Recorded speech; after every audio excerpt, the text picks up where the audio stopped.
Bom, muito bom dia a todos.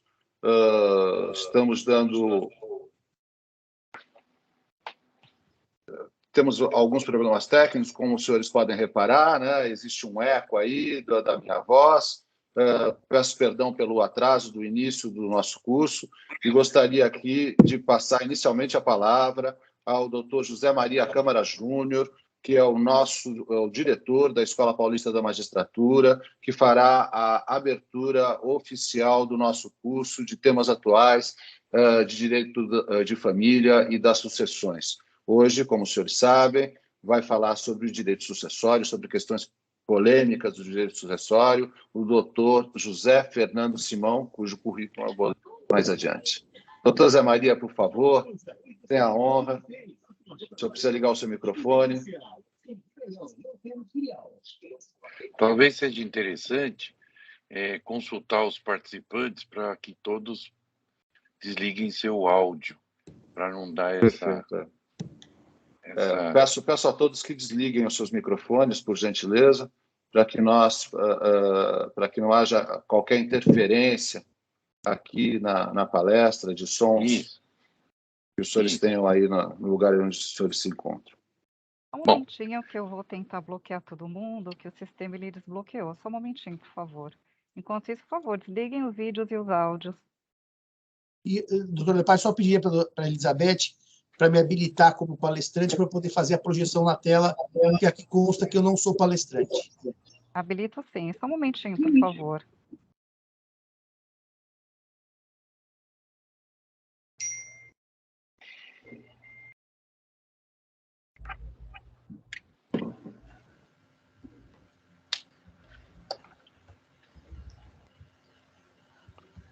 Doutor José Maria. Pois não. Podemos, então? Podemos. Desliguem os microfones todos, por favor. Tem gente que está entrando agora e eu vejo aqui que não desligou o microfone. Ótimo. Vamos lá? Eu peço desculpas, assim, porque nós temos um outro evento que começou às 9 da manhã, ele é presencial, é híbrido.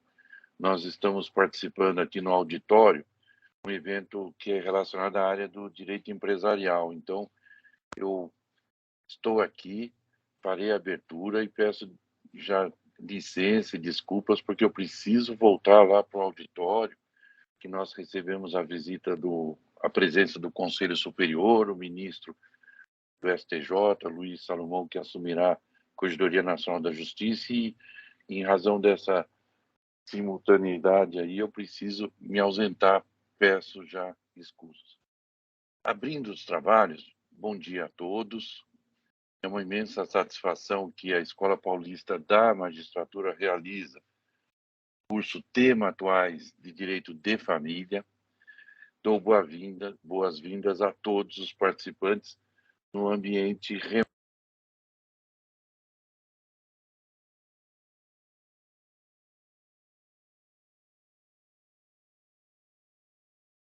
Doutor José Maria, o seu microfone foi desligado agora. Foi desligado? Foi desligado. Pegou algum áudio meu? Pegou sim, é só agora esse finalzinho só que... Tá, meus cumprimentos então, Lepage, meus agradecimentos e cumprimentos aos coordenadores desse evento, coordenadores de área e do evento, desembargador Antônio Carlos Matias Coutro e o nosso querido juiz, sempre presente aqui na escola, Augusto Drummond Lepage. Lepage aqui com a escola, sempre ajudando a escola. Nosso registro de agradecimento. Também é merecido que se faça o destaque ao nosso professor e doutor José Fernando Simão. Doutor, agradeço bastante em nome da escola, do Tribunal de Justiça, que o senhor reservou espaço na sua agenda, sei que é cara, e presta esse serviço aí de nos ajudar na nossa atividade da escola. O evento ele é realizado, como eu disse, no formato online, reúne 989 pessoas inscritas. Então, nosso agradecimento a todos os inscritos, recebam o carinho da nossa escola. Eu queria, não posso deixar de aproveitar essa oportunidade e registrar que a Escola Paulista da Magistratura exerce atividade voltada à produção de conhecimentos, capacitação de juízes, servidores e também produção de conhecimentos, como se vê nessa atividade aqui da área do direito de família. Nós temos 78 coordenadores de área. São todos coordenadores, magistradas, magistrados, vocacionados a desenvolver esse papel, essa função aqui acadêmica, como se vê aqui com os nossos coordenadores, o Dr. Couto e o Dr. Lepage. Nosso agradecimento em nome dos dois, a nossa saudação aos 78 coordenadores. Sem eles, nada aconteceria na escola. Sem os coordenadores, a escola não alcançaria esse papel de referência que nós temos e que muito nos orgulha.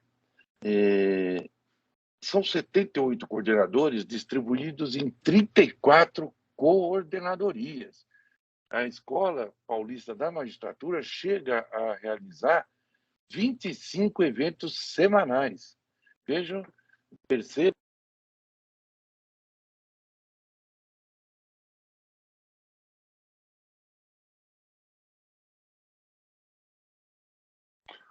Doutor Zé Maria, o seu microfone foi novamente desligado. Oi, desculpa. Obrigado. Só então, finalizando aqui essa abertura, o nosso compromisso em promover ações pedagógicas realizadas a partir de um diálogo dentro do processo de ensinar e aprender.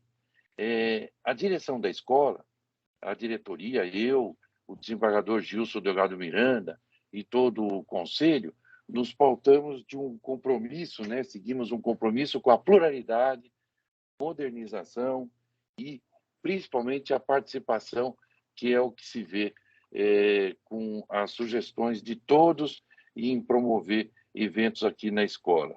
Agradecimento especial aos servidores que viabilizam essa atividade, meu agradecimento a todos os inscritos, renova aqui nossa gratidão ao professor José Fernando Simão, professor que muito irá contribuir para a produção de conhecimentos. Minha saudação, desejo muita energia, bastante saúde, paz e uma bela jornada a todos. Estou vendo aqui o colega Elcio, um abraço ao Écio. Tudo bem, Elcio? Saudações. E, Lepage, eu volto a palavra a você. Me desculpem pelo tempo que eu tomei. Professores, obrigado. Eu que agradeço. Muito obrigado aí por prestigiar a nossa abertura de curso. Gostaria aqui de fazer uma menção especial ao doutor Antônio Carlos Matias Couto, que infelizmente, por razões de saúde, não está aqui conosco presente, mas que participou ativamente da elaboração desse curso, da escolha dos palestrantes, e eu não posso deixar de registrar que é um homem, um abnegado pela difusão dos direitos de família, e que, por razões de força maior mesmo, não está aqui presente. Ele é um verdadeiro entusiasta aí da área, gosta muito do que faz, e sem ele não seria possível a realização desse evento, né? Eu estou vendo aqui, eu peço novamente desculpas aqui aos senhores pelos nossos problemas técnicos, problemas que nós estamos enfrentando. Eu estou vendo aqui que tem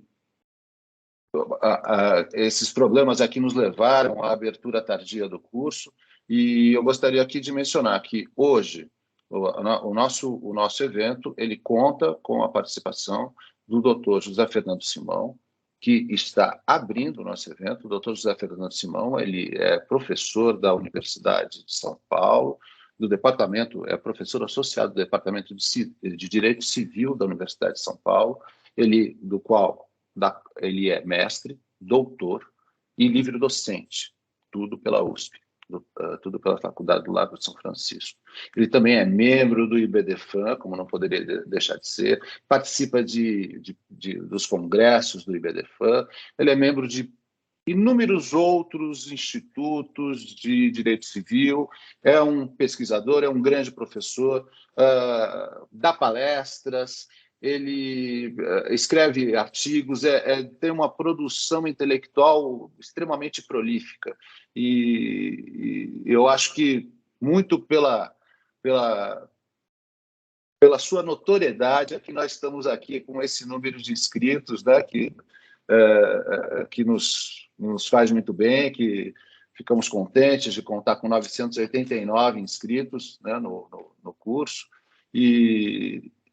E aqui, Elizabeth, nós precisamos aqui, eu não estou vendo aqui na minha tela o doutor Zé Fernando Simão, mas tenho certeza que ele nos ouve perfeitamente. Cá ele está, pronto, sim. Agora sim. E eu não quero mais me alongar aqui, eu quero passar diretamente a palavra ao doutor José Fernando Simão. E, olha, muito obrigado mesmo por ter atendido o nosso convite, entendeu? Prontamente, com muita receptividade, com muito acolhimento. Obrigado mesmo. E é que ele vai falar agora sobre temas polêmicos do direito sucessório, que eu acho que é um tema que interessa a todos, ainda mais com um professor desse calibre. Então, muito bom dia a todos e desculpe a nossa falha. Muito bom dia a todos e a todas.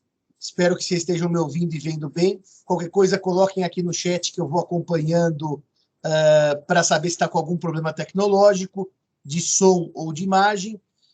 Eu queria dizer, doutor Lepage, que quando eu me formei em Direito e fui convidado pela minha orientadora, a professora Tereza Ancona Lopes, para assistir a uma aula dela na Escola da Magistratura, eu pensava, será que algum dia eu vou ter chance de falar para tão seleta plateia, em tão esplendorosa escola, porque a nossa EPM é esplendorosa, e depois, pela gentileza e amizade do professor e desembargador Benedito Silvério, que eu brinco, Lepage, o rei da uso capião, ou do uso capião, se for seguir aquele do nosso tempo, ainda ele era masculino, eu fui convidado para participar da Escola da Magistratura em diversos eventos. E agora, o convite de Vossa Excelência, do desembargador Matias Coutro, doutor Zé Maria Câmara, muito me honra. Eu digo que falar para a escola é sempre um momento de grande alegria para o palestrante e para o professor. A EPM goza desse prestígio graças ao trabalho de vocês, com a nossa pequena participação quando possível. Muito obrigado, doutor Lepage, pelo convite. Bem, esta questão do direito das sucessões, ela passa sempre por uma premissa que é básica para começar a conversa, que nós tínhamos um sistema sucessório absolutamente tranquilo, absolutamente bem dimensionado pelo Código de 16, no sentido de que o sistema sucessório antigo não trazia controvérsias relevantes, havia até alguma ou outra controvérsia a respeito do chamado usufruto vidual do Código de 16, mas, de repente, o Código Civil de 2002 resolveu porque se baseou basicamente no Código Civil português, e deixa eu contar aos amigos, o livro de sucessões, que está nos dando tantas dores de cabeça para os magistrados, para os advogados e para o brasileiro em geral, ele, na verdade, se inspira, doutor Lepage, numa regra de alteração do Código Português de 67. O Código Português estava em vias de ser alterado após a Revolução do 25 de Abril, e o legislador brasileiro foi e olhou esse projeto, e olhou o Código italiano e trouxe para o projeto, então, projeto brasileiro, uma regra europeia que pareceu ao legislador da época a mais moderna. E não vamos fazer críticas, porque era a regra do Código Português em projeto e do Código Italiano já em aplicação. Portanto, havia realmente uma cara de modernidade. O problema da regra, e vocês vão entender que a minha conversa aqui não é teórica, ela é prática, mas o problema da regra é que a regra nasceu em 1970, lato sensu, para ser aplicada em 2003, quando o Código entrou em vigor. Ela nasce como ideia, 30 anos antes da sua aplicação. E, portanto, como os amigos e amigas sabem, direito das sucessões é uma continuação do direito de família, e a família de 2003, evidentemente, já estava longe de ser a família de 1970. Só por um dado, que esse bastaria.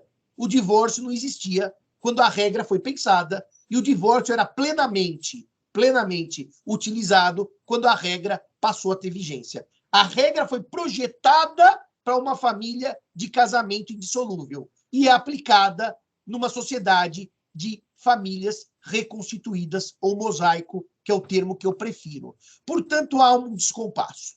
Bom, quando há um descompasso e a regra gera problema, há normalmente, meu querido amigo Dr. Lepage, duas formas de resolver o problema. Uma é um projeto de lei que resolva, que tire o problema da regra. O problema aqui é que essa primeira solução não foi adotada, porque sequer há consenso na doutrina qual seria a melhor reforma da regra problemática. Então, o problema aqui não é dizer, o legislador, o professor Simão está com preguiça de reformar o Código Civil. A doutrina não consegue se entender na forma de reformar o Código atual. E daí, a segunda forma é o judiciário. Afinal, o princípio é do non liquid. O juiz julga. O juiz diz assim, a lei é confusa, eu vou extinguir o processo, voltem daqui a 10 anos, quando a doutrina se acertar sobre o tema.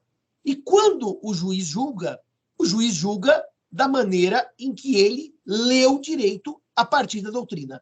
Então, doutor Lepage, eu fiz esse disclaimer inicial para dizer que o tema das sucessões, ele passa, na verdade, por dois momentos no STJ. Um momento do qual eu fui muito crítico, e que foi superado em 2015 pelo momento 2, que é o que nós vivemos. Eu vou, sem querer fazer crítica ao julgador, mas mostrando quais eram os problemas, eu diria assim, a primeira fase foi a fase em que o STJ seguiu uma orientação, um pensamento da ministra Nancy Andrighi. Repito, não é crítica, julgadora, mesmo porque eu tenho profunda admiração pela ministra Nancy. Mas depois, a segunda sessão do STJ se reúne e muda a leitura a partir de votos condutores do ministro João Otávio Noronha. Então, repito, eu vou fazer as notas do que o STJ decidia e como ele passou a decidir. E os problemas atuais do artigo 1829. Se vocês repararem no artigo 1829, que eu vou projetá-lo aqui, espero que os senhores consigam enxergá-lo. Estão enxergando, doutor Lepage, com tranquilidade? O artigo 1829, ele vai dizer, na verdade, que a sucessão legítima defere-se na ordem seguinte, e a primeira nota que eu já faço é uma nota do próprio site do Planalto. Vide recurso extraordinário 646721 e 878694.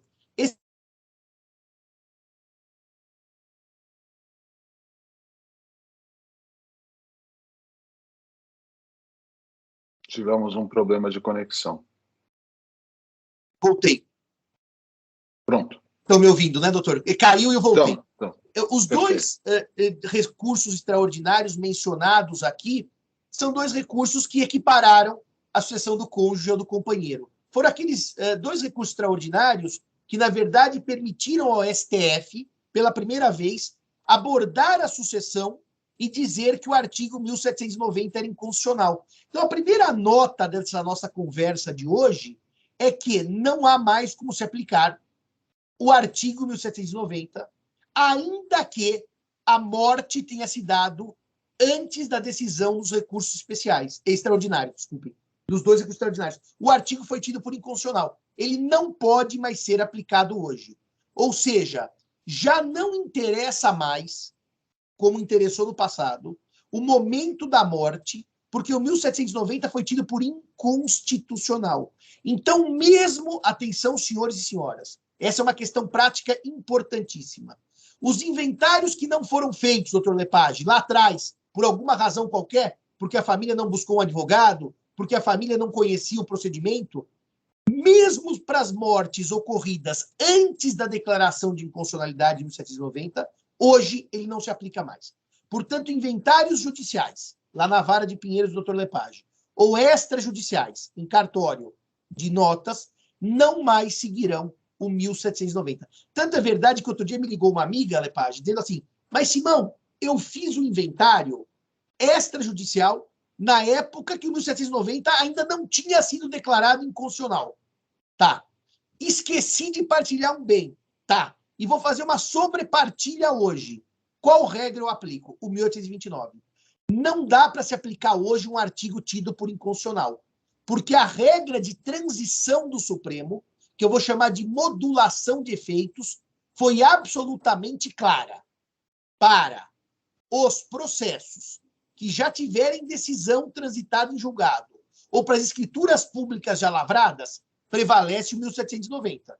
Eu não vou desfazer o que está encerrado. Então, só também uma dica aos senhores e senhoras. Não é possível os senhores entrarem com uma ação para desconstituir sentença que foi proferida antes da declaração de constitucionalidade, porque o Supremo modulou e admitiu como válidas e, portanto, como constitucionais as orientações anteriores à declaração dele Supremo de inconstitucionalidade. Logo, se a partilha foi feita naquele período prévio ao reconhecimento da inconstitucionalidade, e, novamente, os recursos que tratam do tema, os dois recursos extraordinários, são esses, que eu estou agora até pondo aqui no chat, para quem quiser copiar, são esses dois recursos extraordinários, são eles que tornaram, aliás, no chat não foi, não sei porquê, mas são eles que tornaram inconstitucional o artigo 1790.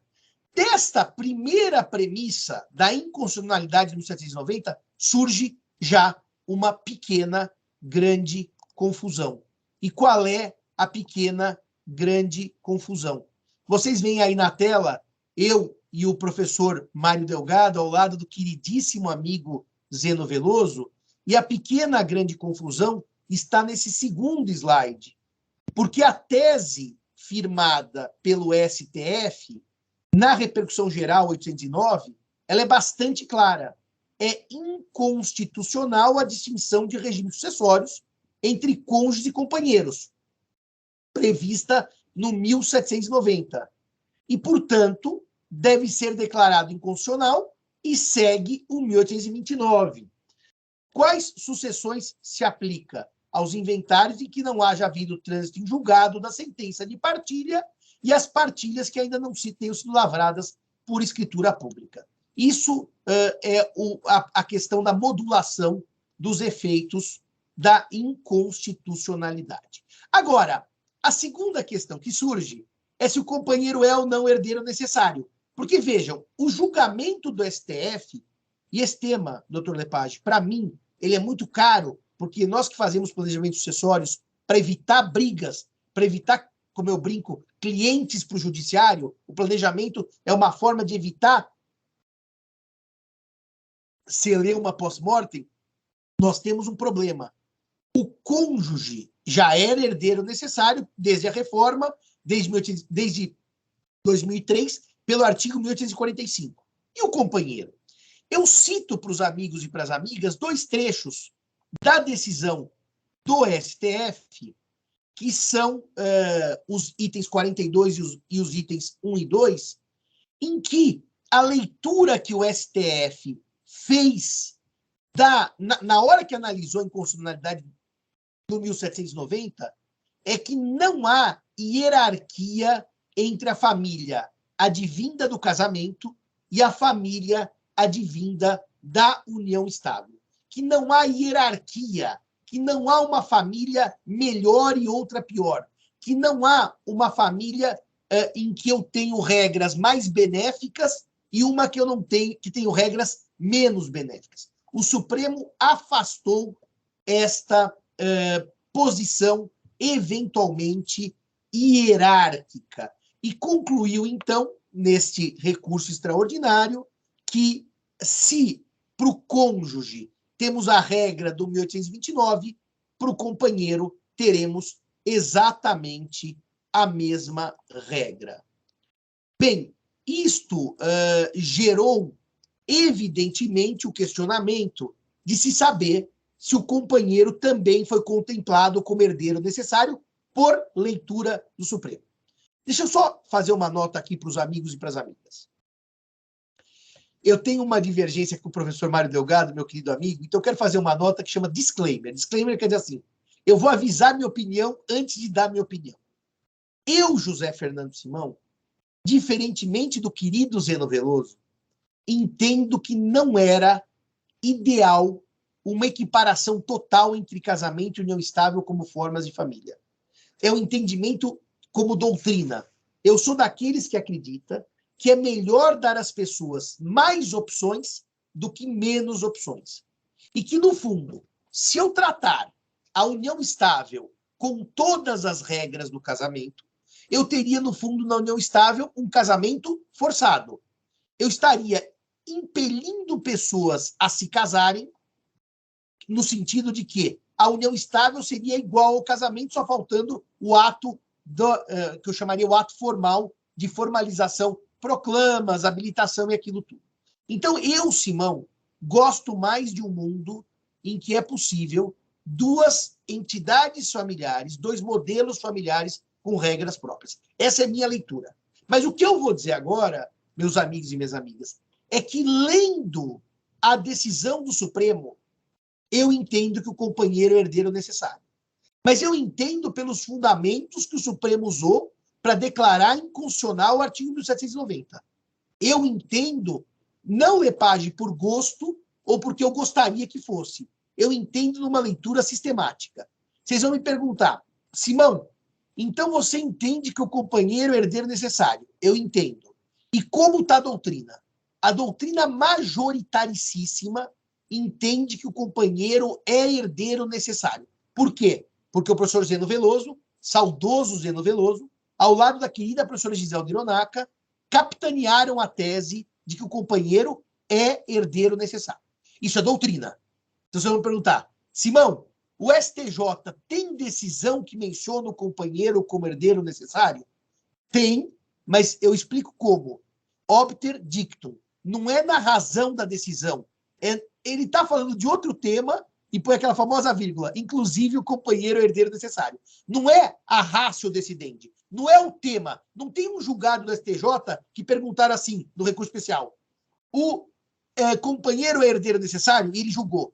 Toda vez que ele tratou do tema, foram 3 recursos especiais diferentes, ele o fez, doutor Lepage, incidentalmente, comentando, como se fosse um comentário no acórdão, mas não era o tema sub júdice. Então, temos 3 orientações do STJ de que o companheiro é herdeiro necessário. A doutrina majoritária, ressalvados meus amigos Rodrigo da Cunha Pereira e Mário Delgado, entende que o companheiro é herdeiro necessário. Agora, vejam o que o Supremo falou sobre o tema. Porque, reparem, o tema causou alguma dúvida. E quando causa dúvida, existe um recurso que chama embargo de declaração. Então, do acórdão do Supremo, houve oposição de embargo de declaração, para que o Supremo dissesse se efetivamente o companheiro é ou não é herdeiro necessário. E se os senhores lerem esse slide que está aí na tela, simplesmente o Supremo recusou, rejeitou os embargos e disse que o tema não tinha sido trabalhado naquela repercussão geral e que, portanto, que é a 809, e que, portanto, não tinha nenhuma omissão a ser sanada.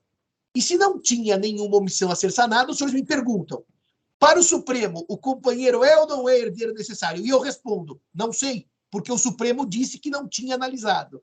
Então, no fundo, o que nós temos hoje é uma situação muito chata.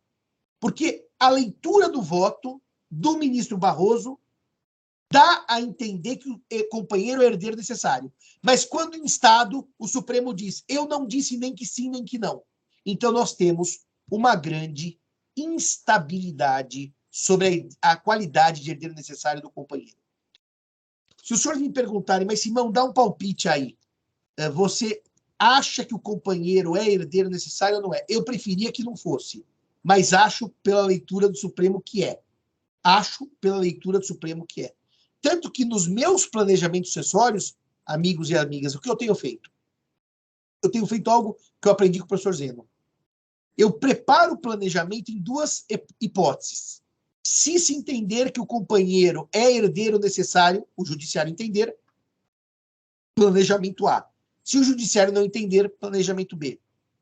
Em última rácio, quem vai dar a palavra é o juiz, depois do desembargador, e se chegar ao STJ ou STF, algum ministro. Mas eu preparo o planejamento sucessório de acordo com duas possíveis leituras, porque não se pode dizer com segurança se o companheiro é ou não é herdeiro necessário. Essa era a primeira questão polêmica que prossegue, por incrível que pareça, com um código que completa 20 anos no ano que vem, e nós não conseguimos dizer se o companheiro é ou não é herdeiro necessário. A segunda questão polêmica é a do artigo 1830. Eu pulei o 1829 porque, didaticamente, o 1830 antecede, logicamente, o 1829. E vou mostrar por quê, projetando na tela o artigo 1830 do Código Civil. O artigo 1830 do Código Civil, ele vai dizer que somente é reconhecido o direito sucessório ao cônjuge sobrevivente. Hoje os senhores leiam também companheiro, porque o STF, enfim, matou 1790, se ao tempo da morte do outro não estavam separados judicialmente, e daí vem, nem separados de fato há mais de 2 anos, salvo prova, neste caso, de que essa convivência se tornar impossível sem culpa do sobrevivente. O artigo 1830 do Código Civil, o que ele dá é o requisito para que o cônjuge seja herdeiro. E, portanto, senhores e senhoras, se não passarmos pelo obstáculo do 1830, eu não discuto se o cônjuge concorre ou não concorre com descendentes, nem se concorre ou não concorre com ascendentes. Por uma questão de lógica, o cônjuge primeiro tem que ser herdeiro, para depois analisarmos se ele concorre ou não.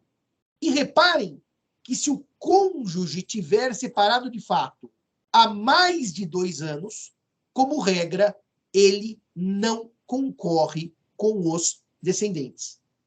Ele não concorre com os ascendentes. Ele não é herdeiro sob hipótese alguma. E, portanto, ele não está no jogo. Ele simplesmente está fora do jogo. Está em outro campeonato. Porque ele está separado, de fato, há mais de 2 anos do falecido ou da falecida. Esta regra tem uma exceção. Que mesmo se ele, cônjuge, agora companheiro, estiver separado de fato há mais de 2 anos, tem uma vírgula, salvo prova que a convivência se tornou impossível sem culpa do sobrevivente. Mas então, se o sobrevivente, viúva ou viúva, provar que, apesar da separação de fato há mais de 2 anos, a culpa é do falecido, vamos imaginar um caso grave de violência doméstica, em que o marido batia na mulher, humilhava a mulher, e ela sai de casa exatamente para garantir a sua integridade. Eles não buscam o judiciário, não fazem divórcio, não buscam o cartório, e depois de 3 anos ele falece, mais de 2 da separação de fato. 3.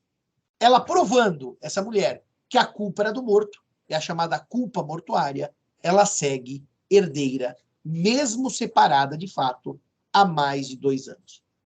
Qual é a questão toda aqui polêmica? Que eu prometi ao Dr. Lepage que eu soltaria questões polêmicas. Essa é a segunda. Professor Simão, por que o prazo era de 2 anos de separação de fato para a perda da qualidade de herdeiro? 2 anos. 2 anos me lembra um outro prazo, que era o prazo para o divórcio direto.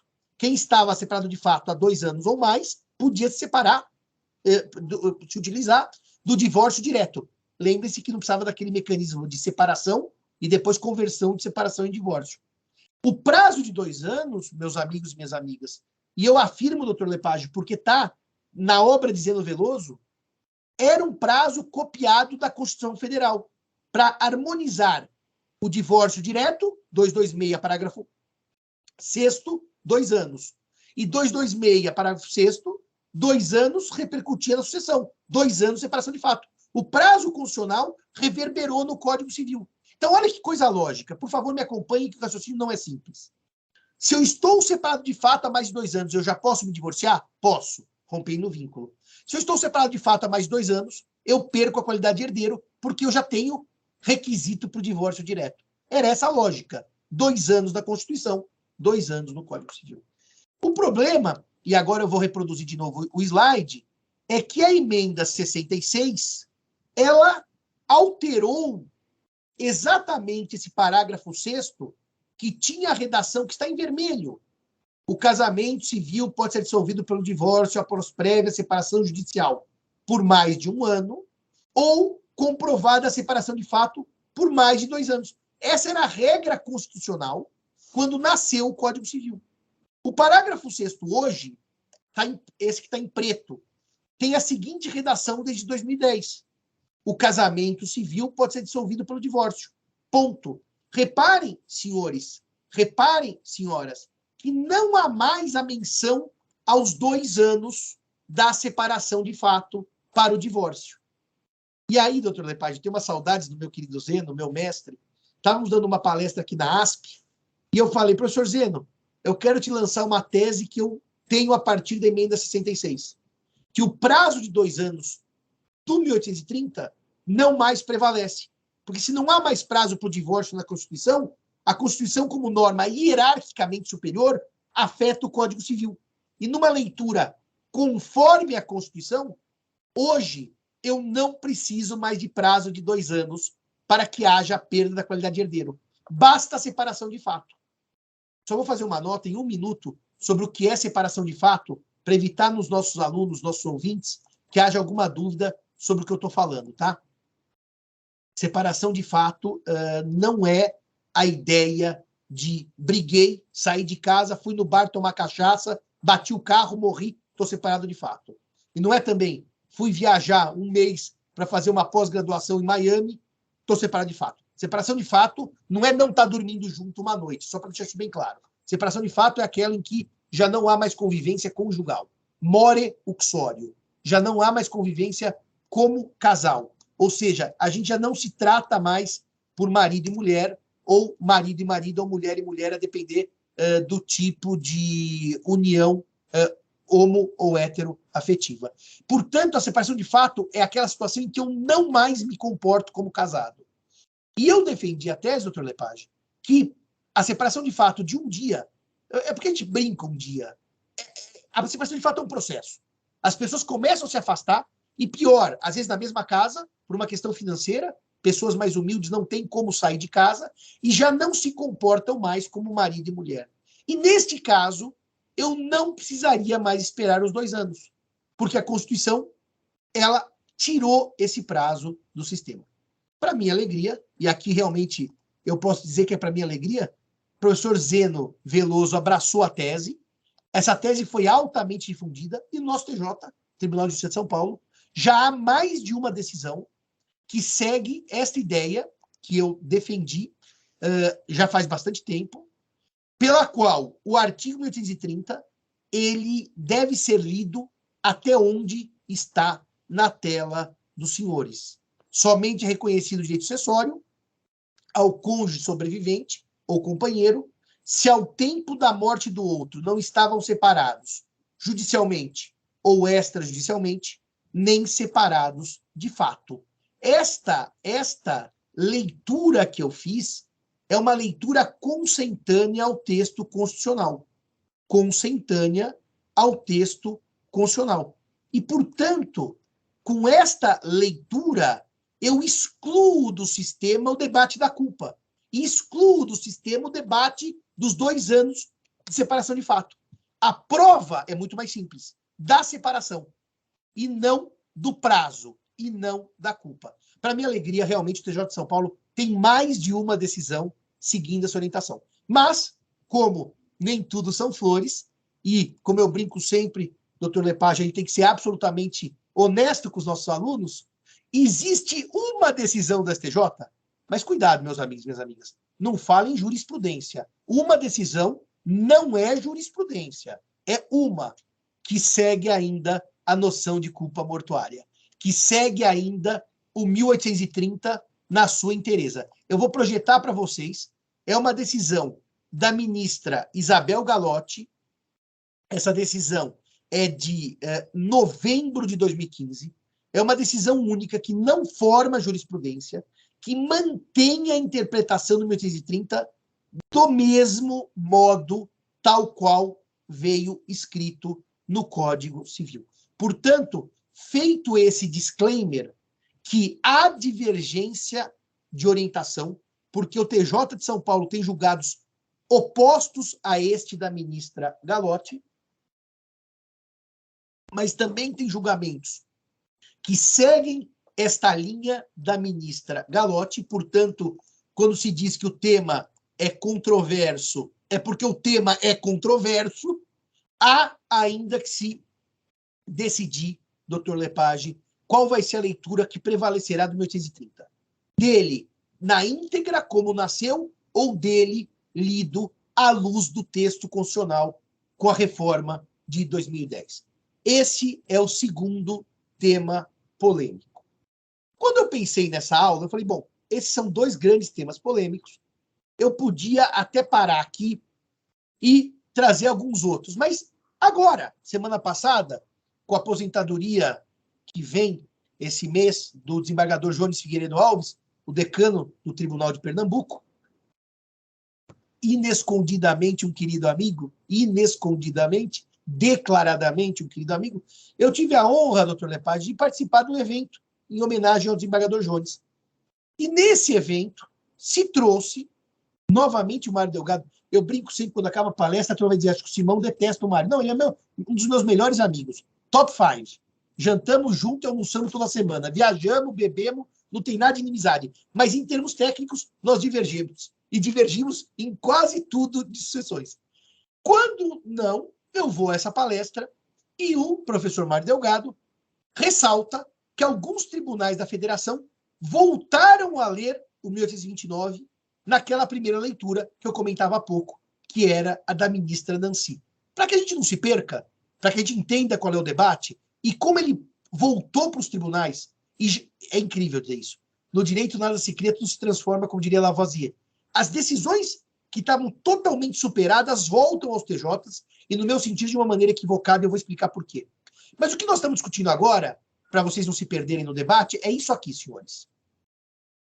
É a redação do artigo 1829 do Código Civil.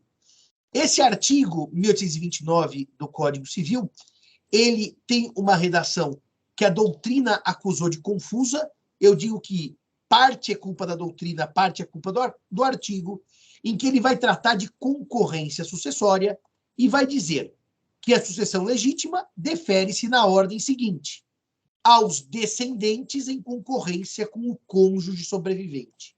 Reparem que eu frisei aqui em azul na tela o texto do Código Civil. Quem entende de hermenêutica, interpretação, percebe que o artigo tem uma regra. O cônjuge concorre com os descendentes. Ou seja, apesar de ele ocupar a terceira classe, inciso 3º, 1829, ele divide a herança com os descendentes. Existe uma regra aqui no Código. E depois da regra vem um salvo. O salvo traz exceções. Então, vamos pensar com as nossas aulas de teoria geral. Se a regra é concorrer, se a regra é que o cônjuge divide herança com os descendentes, o Código não precisava dizer quando. Quando? Regra é regra. Ele precisa trazer exceção. Quando o cônjuge não divide herança. E ele fez. Em 3 hipóteses, vai tudo para os descendentes. Reparem que nesse meu slide eu vou mostrar as exceções. Porque a regra é regra. O que não está na exceção é regra. E, portanto, quando o cônjuge não tiver nas 3 hipóteses de exceção, ele divide herança. Quando ele incorrer em uma das 3 hipóteses de exceção, ele não divide herança. Vai tudo para os descendentes. Então, reparem. Por que na comunhão universal o cônjuge não divide herança com os descendentes? Porque o cônjuge já tem a chamada meação. E se o cônjuge já tem a chamada meação, ele não precisa, em termos assistenciais, dividir herança com os descendentes. Ele já tem a metade. Meu pai faleceu recentemente em janeiro. Cônjuge, meio, ele e minha mãe. Comunhão universal. Meu pai falece, minha mãe já tem a metade. A outra metade vai para os filhos. Portanto, aqueles que acham, vírgula, em erro, que na comunhão universal a mulher herda a metade ou o marido herda a metade, isso é um erro técnico. Ser meeiro não é ser herdeiro, é já ter a metade. E com a morte cessa a comunhão. Portanto, se os senhores bem entenderam, a minha primeira nota é que o cônjuge casado por comunhão universal não herda, porque já é meeiro. Quem herdam são os descendentes. Ainda hoje, doutor Lepage, como a maioria dos que se casaram antes da lei do divórcio, 77, se casaram pela comunhão universal, há muitas mortes sob esse regime. E eu já vi mais de uma vez advogado em conversa comigo sugerindo concorrência. Não concorre porque já é meeiro. A segunda parte da regra, em que não concorre, em que vai tudo para os filhos, é da comunhão parcial sem bens particulares. E por que na comunhão parcial, sem bens particulares, o cônjuge não concorre? Ora, meus amigos, ora, minhas amigas.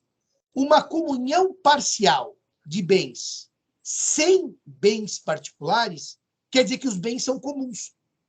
E se são comuns, já há ameação. E se já há ameação, não há concorrência.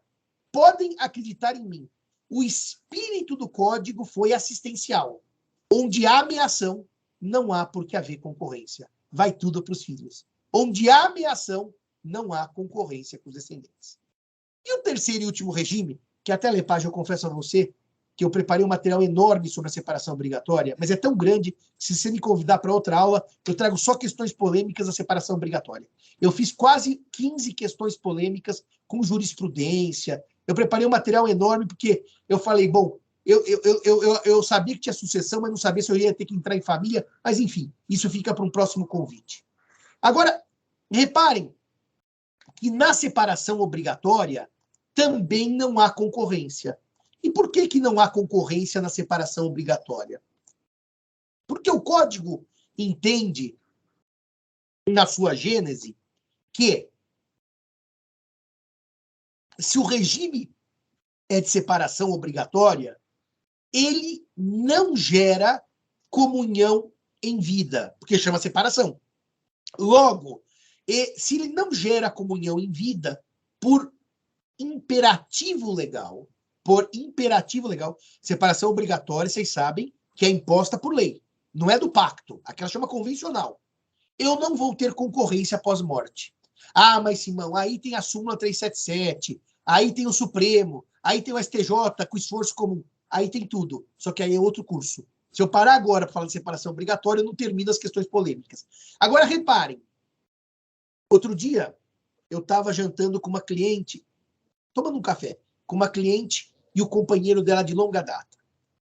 E ela dizia, e o companheiro dizia assim para mim, Lepage, olha, eu tenho uma preocupação, porque eu tenho 75, a Silvia tem mais de 70, e se eu tiver em união estável, eu não queria receber nada dela. Olha que interessante, quando ela morresse, porque eu tenho uma filha. E se eu recebo bens dela, esses bens vão para minha filha quando eu morro. E eu não tenho, olha que interessante, a minha filha como filha. Os meus filhos são os filhos dela, da minha companheira. Porque eu criei desde crianças, a minha filha me abandonou na velhice. Quem cuida de mim são os filhos dela, meus filhos do coração são os filhos dela. Eu falei assim, então quer saber de uma coisa?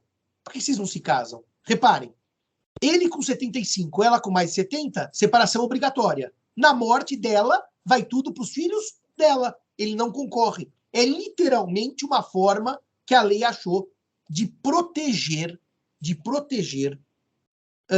em tese, aquele que poderia... O termo é feio, o termo está fora de moda, mas é um termo dos anos 70, aliás, um tema do século XX. A vítima do golpe do baú. Era essa a ideia da separação obrigatória, proteger alguém do golpe do baú. Portanto, se alguém se casa em separação obrigatória, todos os bens do morto vão para os filhos e não para o cônjuge. Ah, mas Simão, em vida ele não pode fazer doação na separação obrigatória um para o outro? Esse é tema do outro curso, não desse. que eu preparei tudo, mas já está o material pronto. Depois eu mando para o Lepage, se ele gostar, ele me convida. Eu faço uma aula só de separação obrigatória e consensual. Eu vou chamar assim, Lepage, temas polêmicos da separação de bens. E até agora eu estou estudando, Lepage, também, um tema que está pulando aí, que é a previdência privada, que também mereceria um tema. Mas isso é família, não é sucessões, a gente pode debater em outra ocasião. Agora, então, vocês estão vendo aí na tela as 13 hipóteses, estão vendo não que eu vou projetar agora, vão ver aí na tela novamente as 13 hipóteses em que o cônjuge não concorre. Logo, no slide subsequente, eu deixei as hipóteses em que o cônjuge concorre. Essa e todas as outras. Por quê? Vejam, senhores, a regra do código é a concorrência. Então, quando que o cônjuge divide a herança com os descendentes? Na separação convencional de bens e na comunhão parcial de bens com bens particulares. Na separação convencional de bens, aquela que nasceu do pacto antinupcial. E aqui eu preciso fazer novamente uma nota sobre a mudança de orientação do STJ. Vamos devagar agora, porque para quem advoga, para quem julga, para quem trabalha na área, nós chegamos no ponto que eu diria o nó górdio, que não desata. Eu sou mais velho e a minha namorada é mais velha. Vamos imaginar num casal, para sair daqueles exemplos de novela, golpe do baú, vamos imaginar duas pessoas, ou dois homens, ou duas mulheres, ou vou dar no meu exemplo um homem e uma mulher, os seus 55 anos, quase 60, bem de vida, aconteceu comigo aqui no escritório, ele empresário, ela empresária, com filhos, com netos, que se conheceram e se apaixonaram, ambos divorciados, ou um viúvo e uma divorciada, se apaixonaram e querem se casar. 55, 60 anos. Doutor Simão, nós não queremos confusão patrimonial. Eu tenho empresa, ele tem empresa, nós dois estamos bem de vida. Vamos fazer um pacto aí de separação total de bens? Sim, vão até o cartório, também o ato de notas, e fazem um pacto de separação de bens. Absoluta, total. O que é meu, o que é dela é dela. Muito bem. Daí eles me perguntam na sequência. Isso é uma vez por semana que alguém faz essa pergunta para mim, Lepage. Bom, mas e se eu morrer? O que acontece com os meus bens? Ah, daí vai para ela e para os seus filhos. Não, mas eu não quero que vá para ela, nem ela quer. Bom, se ela não quer, ela pode renunciar à herança, como todos vocês sabem. Mas isso fica no campo do combinado, porque ninguém pode renunciar à herança de pessoa viva. Então não é uma renúncia que ela vai fazer agora. Se ela fizer agora, a renúncia é nula. Ela vai dizer para ele, moralmente, não se preocupe, se você morrer, eu renuncio. E ele para ela, não se preocupe, se você morrer, eu renuncio. Mas não tem, doutor Simão, como evitar a concorrência sucessória? E aí vem um tema que é a mudança de orientação do STJ. Eu vou chamar da primeira parte do jogo e depois da segunda parte do jogo. Na primeira parte do jogo, a ministra Nancy Andrighi, no recurso 992-749 Mato Grosso do Sul, ela disse, e o STJ, pela terceira turma, seguiu a ministra Nancy, ao contrário do que está na lei, que se o regime é de separação de bens, a separação produz efeitos mortis causa, e que, portanto, no regime de separação convencional de bens, o cônjuge não concorre com os descendentes.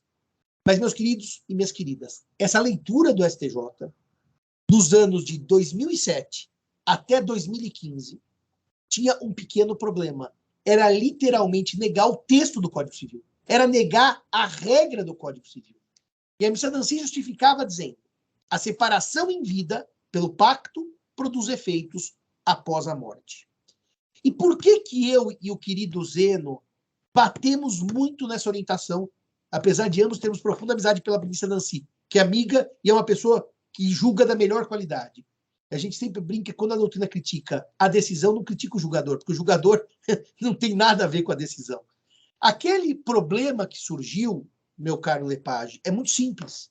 Se eu partir da premissa, como partia a ministra Nancy, e eu digo ela que capitaneou, mas a terceira sessão do STJ tinha, a terceira turma do STJ tinha várias decisões.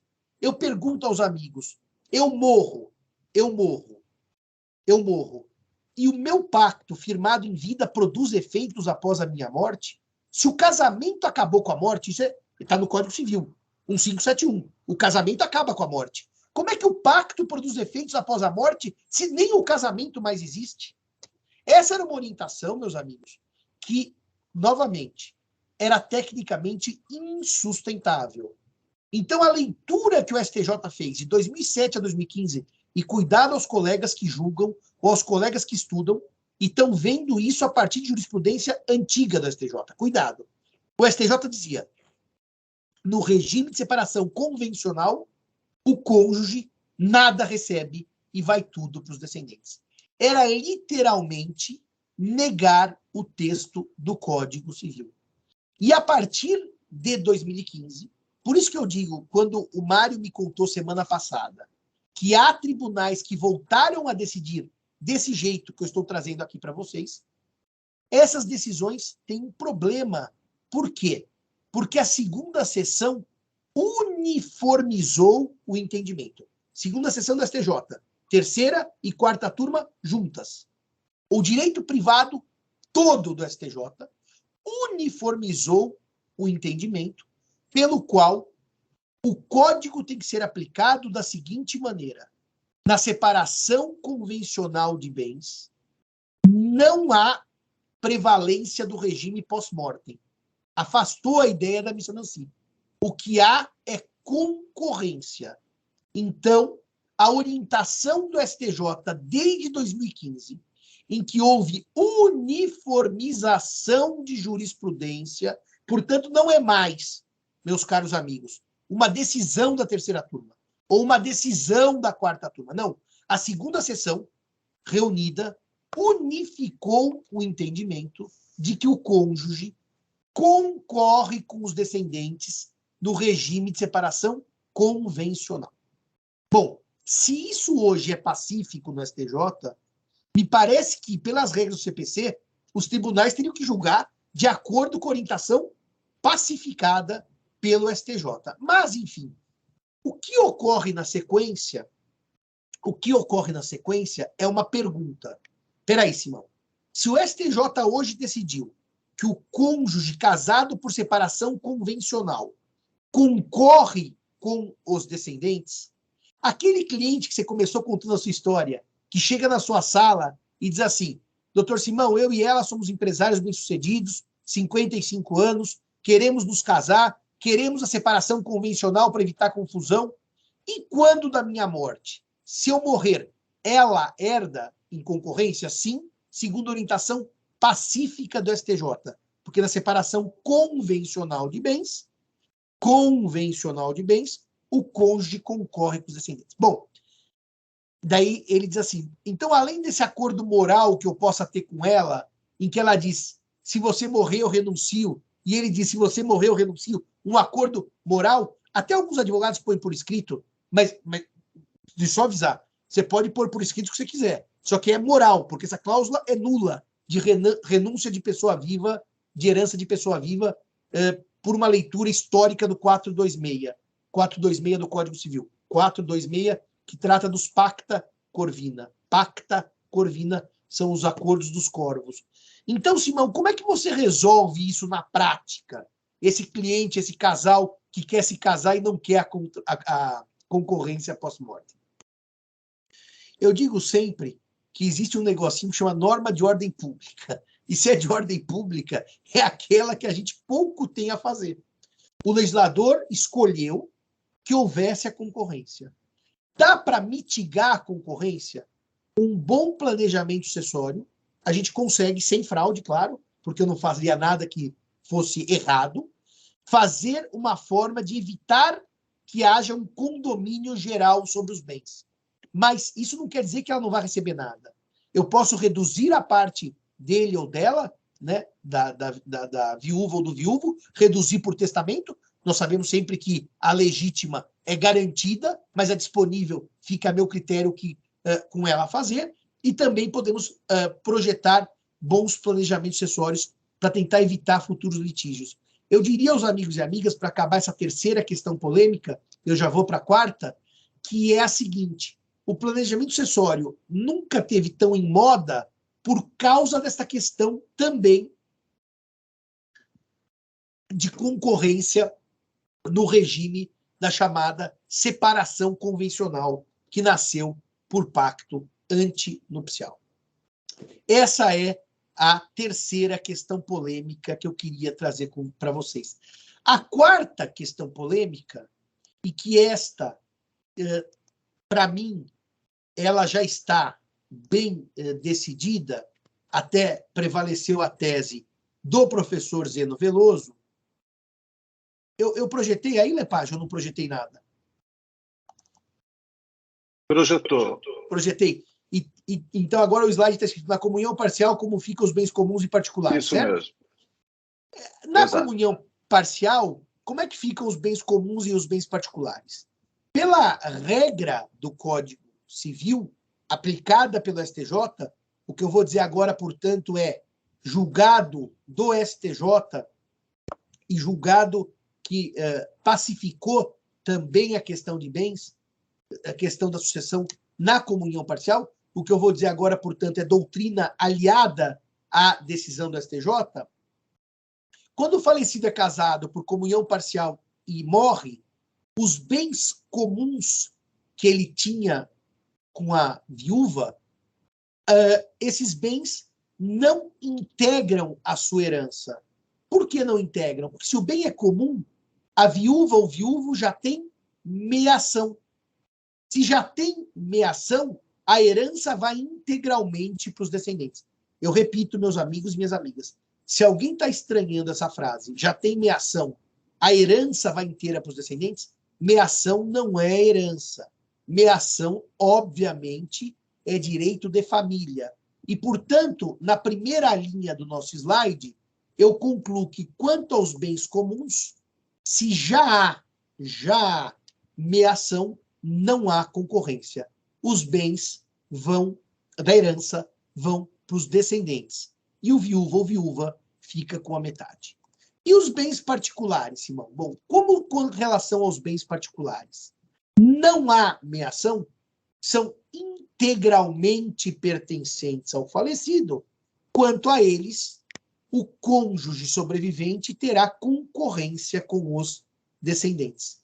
Nos exatos termos do enunciado 270 da terceira jornada de direito civil.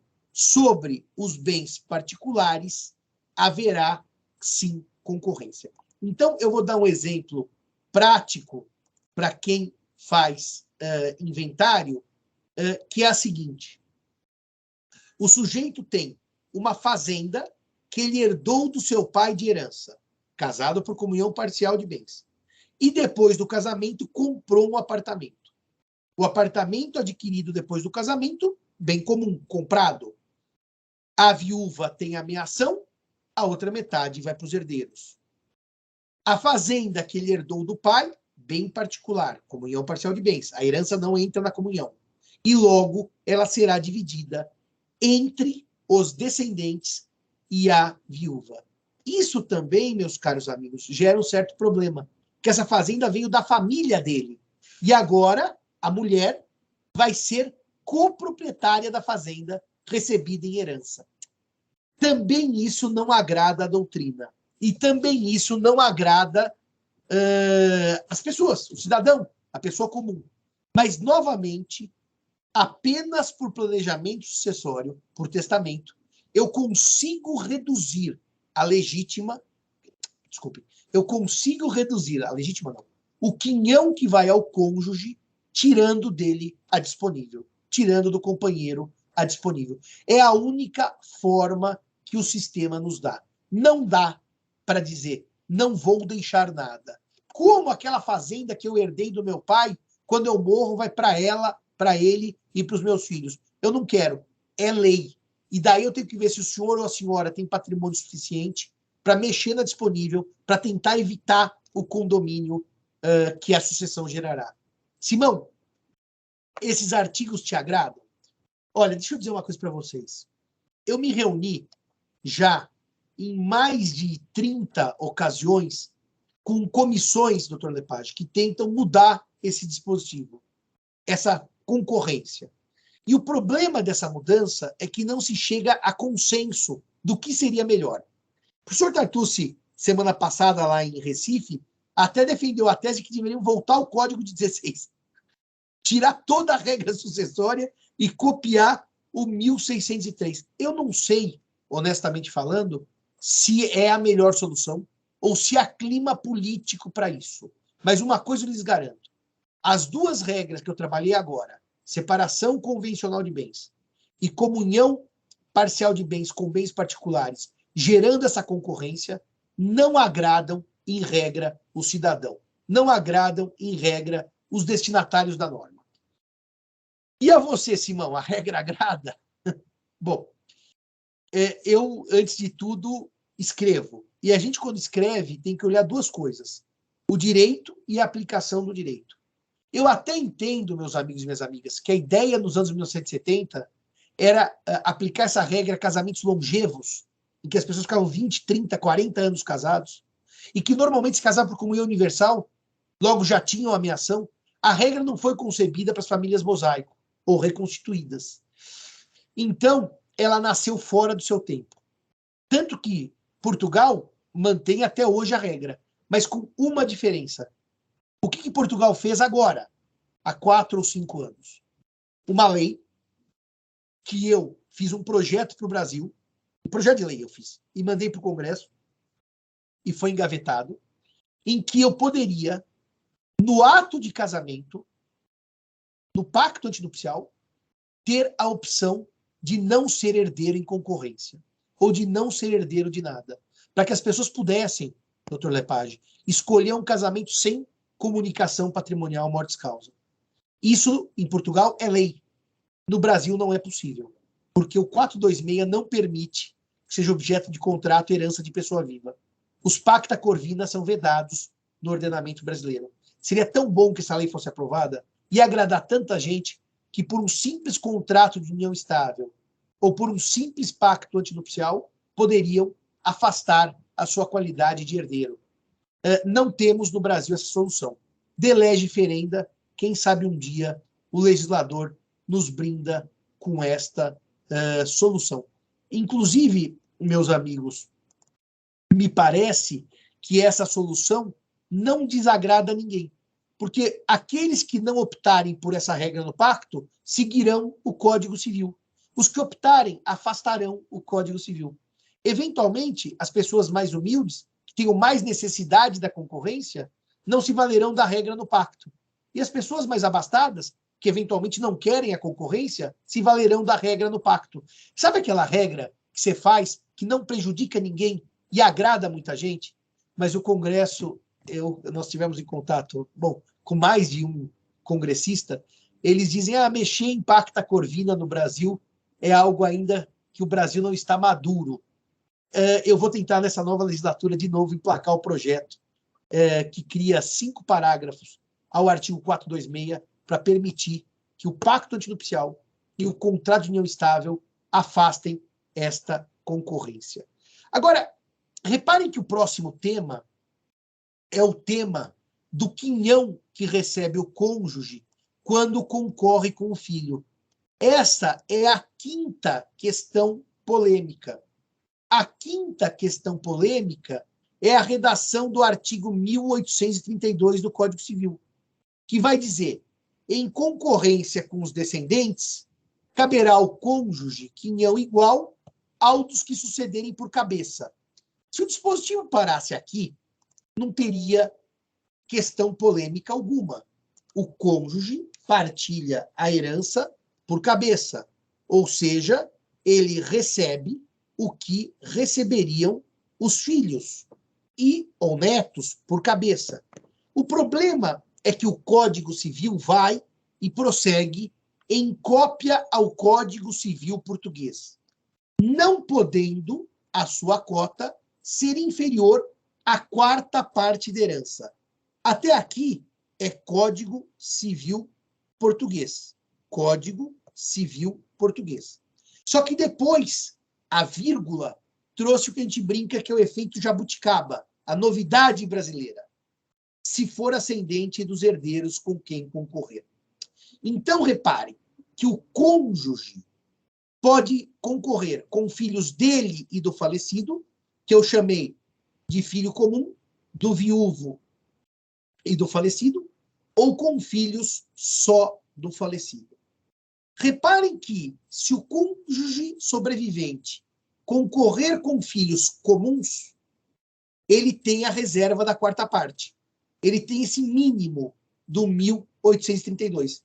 E, portanto, se o cônjuge concorrer com 4 filhos e ele, 4 filhos recebem 3/4 da herança, porque o cônjuge tem sempre a reserva da quarta parte. Por isso que nesse primeiro exemplo eu usei um FC. São 4 filhos comuns concorrendo com o cônjuge. Com o cônjuge. Comuns quer dizer do falecido e do sobrevivente. Agora, imaginemos que o marido morre e ele tem 4 filhos do primeiro casamento. Nenhum filho dele e da viúva. Nessa hipótese, a herança segue dividida por cabeça. Não há a reserva de 1/4. Não há a reserva de 1/4. O que os senhores me perguntarão na sequência? Se são todos comuns, há a reserva de 1/4. Se são todos exclusivos, não há a reserva de 1/4. E se houver filhos comuns e exclusivos? Dou-lhes um exemplo que não é difícil, que não é impossível, vou mais longe, é muito comum. O sujeito divorciado tem 2 filhos do primeiro casamento. 2 filhos do primeiro casamento. Se divorcia, casa de novo e tem agora 2 filhos do segundo casamento. Ele tem 4 filhos. 2 só dele e 2 dele com a esposa. A viúva. Nesta hipótese, ele morre, a viúva diz, tem 4 filhos, 2 meus e 2 só dele. Como tem 2 meus, eu quero a quarta parte, dos meus 32. Os filhos dizem não. Você só tem a quarta parte se todos os filhos forem seus. Como nós somos do primeiro casamento do papai, você não tem a quarta parte. E aí, senhores, em 2002, 2003, 2004, 2005, saíram umas 30 teses para tentar dizer se tinha ou não tinha essa quarta parte na filiação híbrida. Mas, novamente, prevaleceu a tese do grande Zeno Veloso, do monstro que era Zeno em matéria sucessória. Aí nós estamos eu, Zeno, Toscano e Vladimir no último encontro de BDFA Nacional, em 2019, lá em Minas Gerais. E o enunciado 527 do CJF, da 5ª Jornada de Direito Civil, concluiu, seguindo Zeno Veloso, o seguinte: na concorrência entre cônjuge e os herdeiros do decujus, não será reservada a quarta parte da herança para o sobrevivente, caso haja filiação híbrida. Reparem que, como a tese de Zeno prevaleceu, a quarta parte não é garantida na hipótese de filiação híbrida. Isso quer dizer que, para que o cônjuge tenha a quarta parte, ele deve ser ascendente de todos os herdeiros com quem concorrer. Dou um exemplo.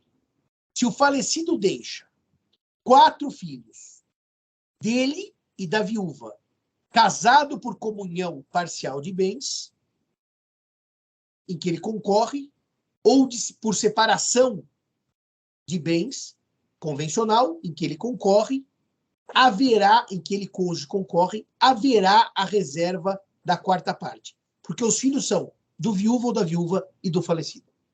Se houver 2 filhos do viúvo e da viúva, ou da viúva, e 2 filhos de núpcia anterior, não há reserva da quarta parte. Vocês vão perguntar, Simão, e o TJ de São Paulo, nosso TJ? Como é que ele tem decidido isso? Ele tem seguido essa linha do professor Zeno? Tem seguido. E o STJ já tem decisão seguindo essa orientação. Então, eu diria para vocês, eu vou projetar de novo na lousa, doutor Lepage, que esta orientação do enunciado 527, que é lição de Zeno Veloso, ela está hoje representada pela jurisprudência majoritária nos tribunais, em que, havendo filiação híbrida, não há a reserva da quarta parte. Não há a reserva da quarta parte. Isso deixa os senhores mais tranquilos na aplicação da norma. Só na filiação exclusiva há a reserva da quarta parte. É engraçado, doutor Lepage, quando eu comecei a dar essas aulas, os alunos perguntam assim, mas Simão, quem hoje tem mais de 4 filhos num casamento? Eu dizia, não, mas podem ser 2 casamentos, 3 casamentos, 4 casamentos. As pessoas podem ter famílias reconstituídas. Eu brinco que lá em casa sou eu e 3 irmãs, né? Família dos anos 70 ainda tinha 4 filhos. Mas meu pai e minha mãe, mesmo pai, mesma mãe. Mas hoje em dia, nas famílias reconstituídas, muitas vezes há mais de 4 por causa dos vários casamentos. Eu quero prosseguir para mais uma regra, que esta aqui não tem confusão teórica. Essa não é uma questão polêmica. Essa aqui eu trago para mostrar a vocês como nem tudo é problema na sucessão do código. Depois que eu falei de 5 grandes problemas, vamos para um caso em que não há problema.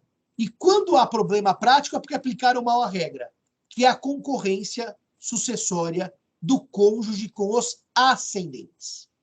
Reparem que, quando não houver descendentes, o artigo 1836 vai chamar a sucessão os ascendentes, em concorrência com o cônjuge sobrevivente. Em concorrência com o cônjuge sobrevivente. E reparem que aqui nós temos uma situação distinta daquela que nós tínhamos com o descendente. Porque não havendo filhos, netos e bisnetos, eu chamo os ascendentes, que concorrem com o cônjuge, qualquer que seja o regime de bens. O regime é irrelevante. Então, aqui, senhores, não há na doutrina nenhuma dúvida. O cônjuge concorre com o ascendente, qualquer que seja o regime de bens. Então, no momento em que os senhores saem do inciso 1º do 1829 e vêm para o inciso 2º do 1829, eu sublinhei o 3º por erro. O 2º do 1829, reparem que os ascendentes concorrem com o cônjuge em qualquer regime de bens. É por isso que o caput do artigo 1836 vai dizer que os ascendentes concorrem com o cônjuge sobrevivente. Então, meus queridos e minhas queridas, não há aqui nenhuma dificuldade. Eu posso ser meeiro pelo regime de bens e concorrer com os ascendentes. Posso ter uma separação total de bens convencional e concorrer com os ascendentes. A concorrência com os ascendentes está em todos os regimes. Portanto, aqui, quando as pessoas trazem o regime de bens para criar uma falsa polêmica sucessória, estão errando, porque o código é uníssono, pacífico doutrinariamente. Na comunhão, na separação obrigatória, na convencional, com os ascendentes, haverá sempre concorrência sucessória. A polêmica que surge aqui é um problema que o código nunca imaginou que teria. É o da multiparentalidade. Por quê? Eu vou pôr aqui na tela para vocês um slide, que eu fiz uns diagramas sucessórios, para mostrar para vocês o problema que isso pode gerar. Imaginemos que o A faleça casado com o cônjuge virago, que é essa senhora que está de camisa verde, e tenha um pai socioafetivo, um pai biológico e a sua mãe. Eu vou até aumentar o slide para facilitar a visualização na tela. Opa, mudou de slide. Nesta hipótese, ele vai ter o cônjuge, tá certo? E o pai biológico e o pai afetivo e a sua mãe. Se nós fôssemos pelo texto do 1837, a lei vai dizer o seguinte no artigo 1837. Concorrendo com ascendentes em primeiro grau, ao cônjuge tocará 1/3 da herança. Ao cônjuge tocará 1/3 da herança. Quando vocês voltam para o slide do professor Simão da multiparentalidade, essa simpática senhora, a viúva de A, está com 1/4 da herança. Então, dizem, mas Simão, pelo texto de lei, essa senhora não deveria ter 1/3 da herança e os ascendentes dividirem os outros 2/3? Este é um tema altamente polêmico.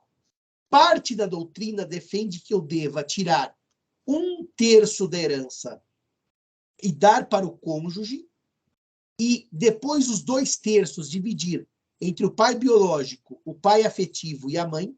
Então, eu teria 2/3 dividido por 3, eu iria dividir em nonos esses 2/3.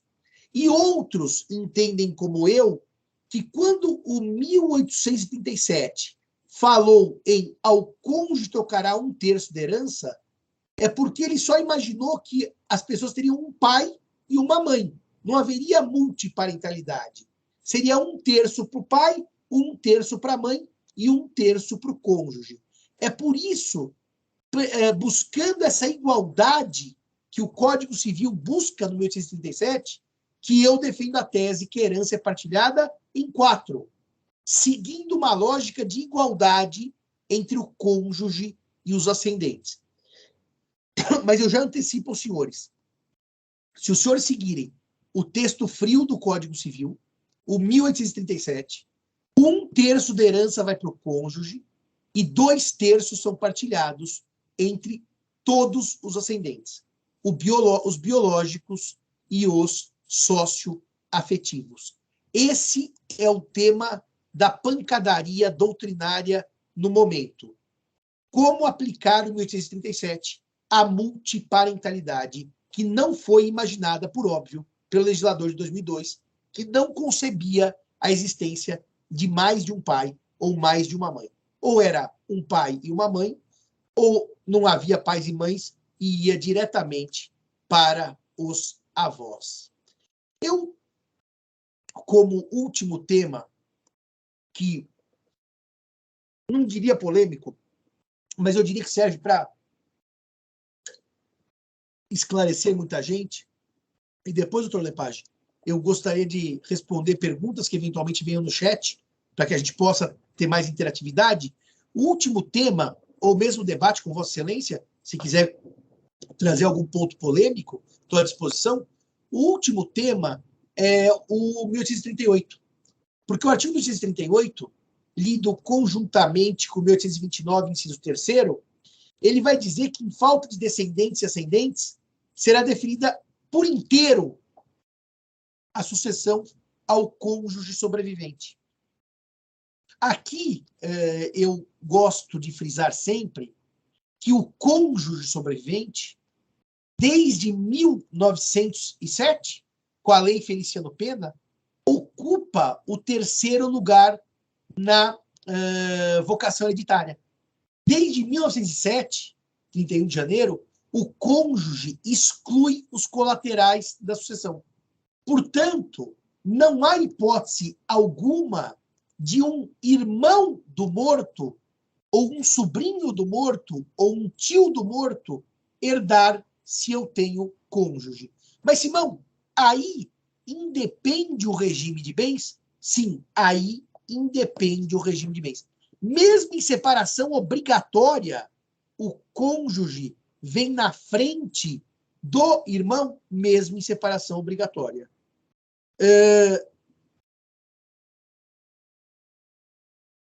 Na sequência, eu conto uma história do professor Zeno Veloso, que era muito bonitinha e que eu presto uma última homenagem ao Zeno. Uma senhora mais velha se casa por regime casa mais velha, e os irmãos acham que ela está dando golpe do baú, ela está sendo vítima de golpe do baú, e obrigam, entre aspas, essa irmã a se casar por separação convencional de bens, pacto antinupcial. E ela se casa. E ela não tem filhos, se casou mais velha. E ela morre, casada por separação convencional, e deixa os irmãos, sobrinhos e o marido. E os irmãos vão até o cartório, onde o Zeno era titular, para abertura do inventário. E o Zeno ouve, e diz assim, ó, só está faltando uma pessoa, o único herdeiro, que é o marido. Como? Ela se casou por separação convencional? Aqui o pacto. Separação convencional não é causa de inversão da vocação hereditária. Nenhum regime é relevante se eu não tenho descendentes, se eu não tenho ascendentes.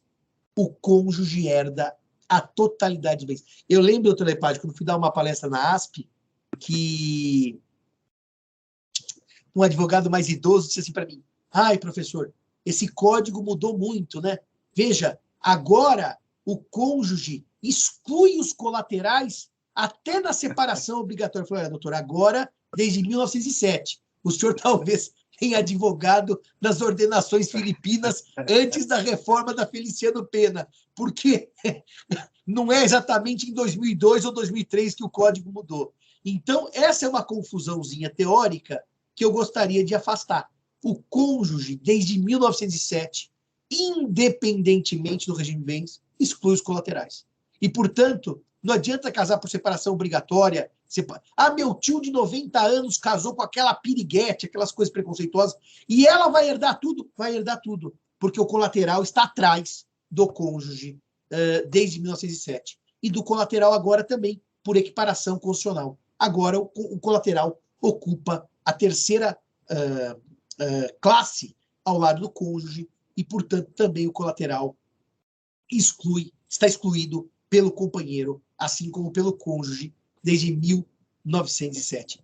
Olha, Lepage, pena que nós atrasamos por causa da internet, a gente não conseguiu fazer as coisas a seu tempo, mas eu espero que eu tenha conseguido fazer aí um overview dos temas complexos sessões, e está aí, ó, decisão do STJ de 2020, do ministro Belize, que segue exatamente o que diz a lei e exclui o cônjuge, exclui o colateral, ficando a herança na totalidade para o cônjuge. Com isso, meu caro amigo Lepage, eu agradeço novamente o honroso convite da Escola da Magistratura, agradeço ao amigo pela disponibilidade de me convidar e de me ouvir, e muito obrigado a todos e todas, estou aqui à disposição.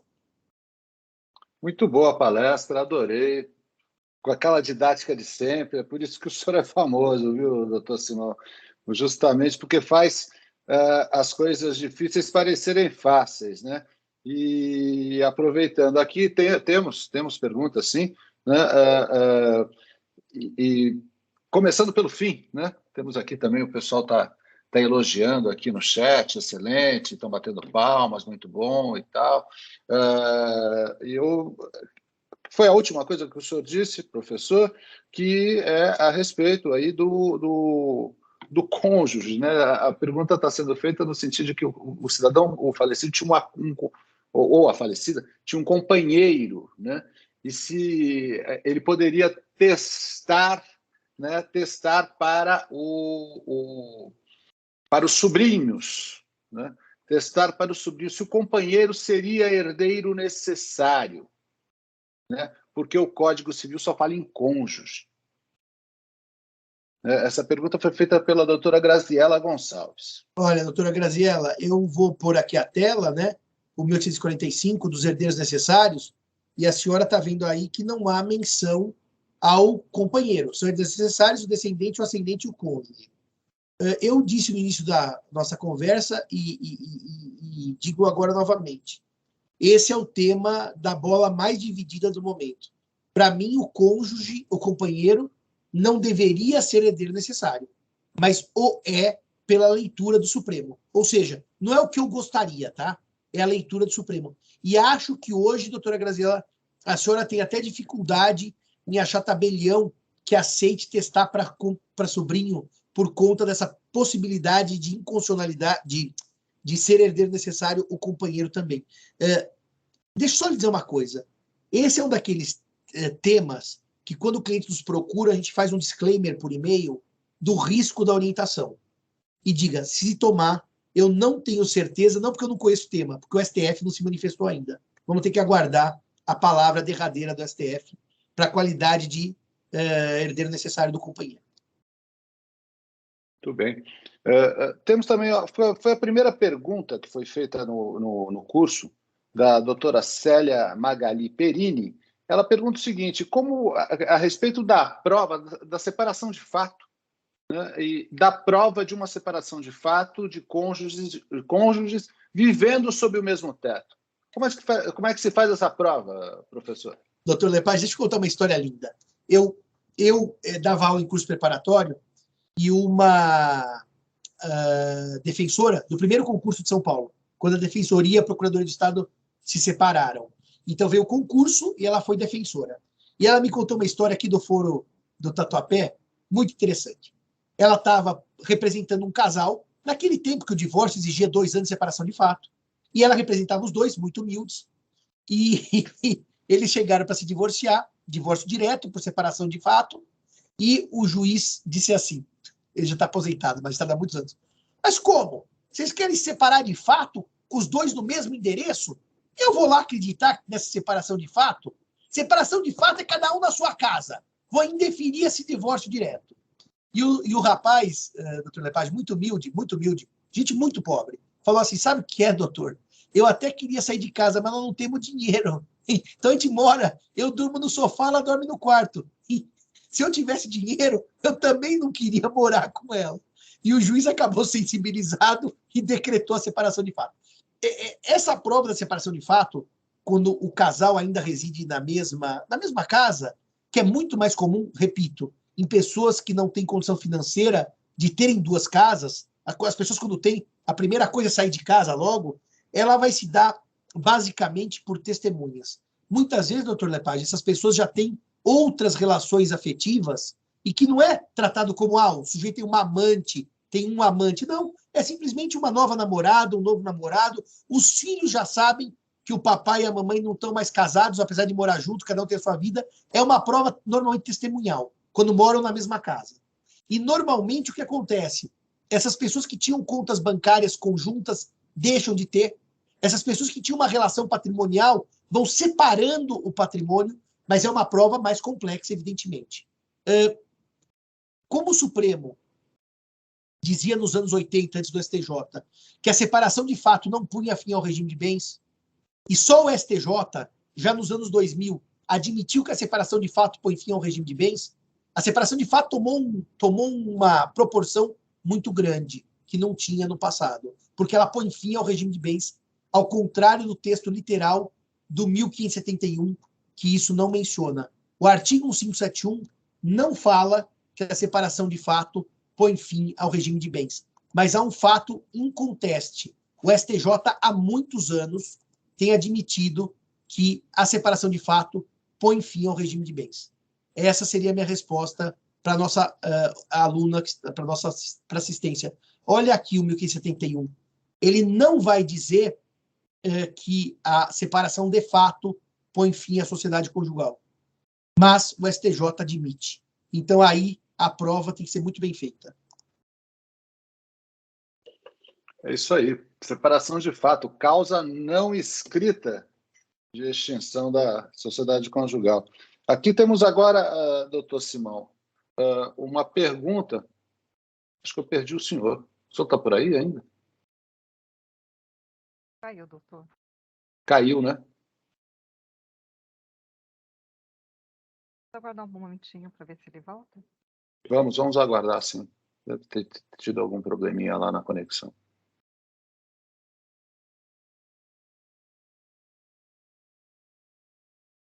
Eu gostaria de dizer a todos que essa palestra, os senhores vão receber instruções, se já não receberam, vão receber instruções por e-mail de como acessar essa palestra remotamente. Ela está gravada em um aplicativo e os senhores vão poder rever a palestra conforme as instruções. Sigam as instruções por e-mail que os senhores receberão. Estou vendo aqui muitas perguntas nesse sentido.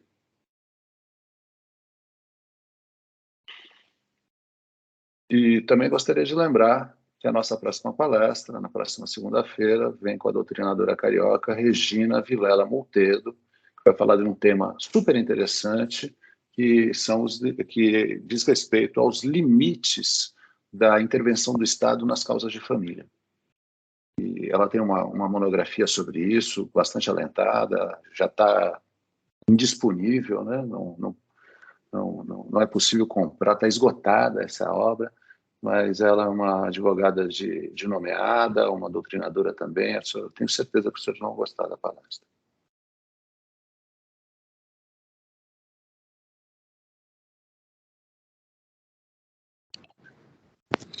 Doutor Lepage, eu caí de novo doutor e eu consegui voltar pelo celular.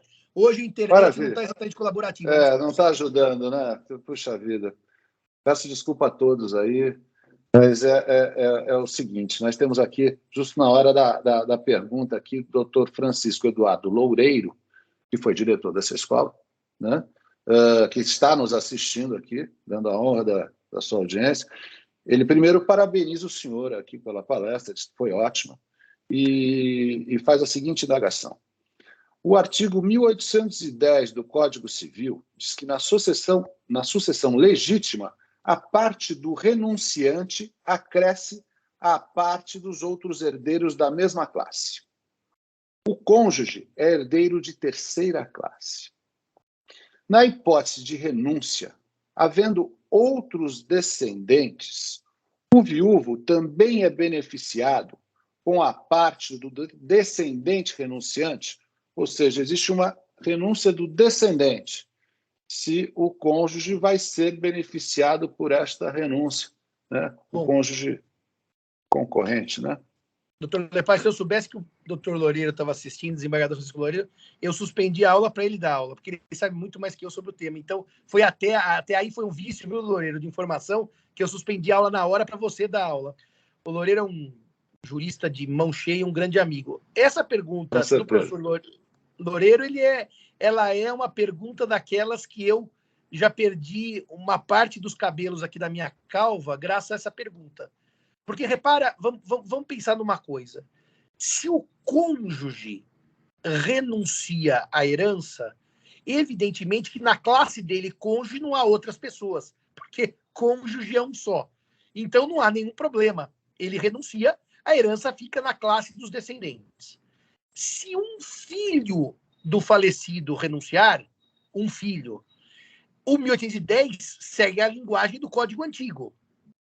Em regra, a classe dos descendentes certamente não se confunde com a classe do cônjuge, que é a terceira. Então, viria a pergunta, doutor Loureiro, o cônjuge se beneficia da renúncia ou apenas os demais descendentes que estão naquela classe junto com o renunciante?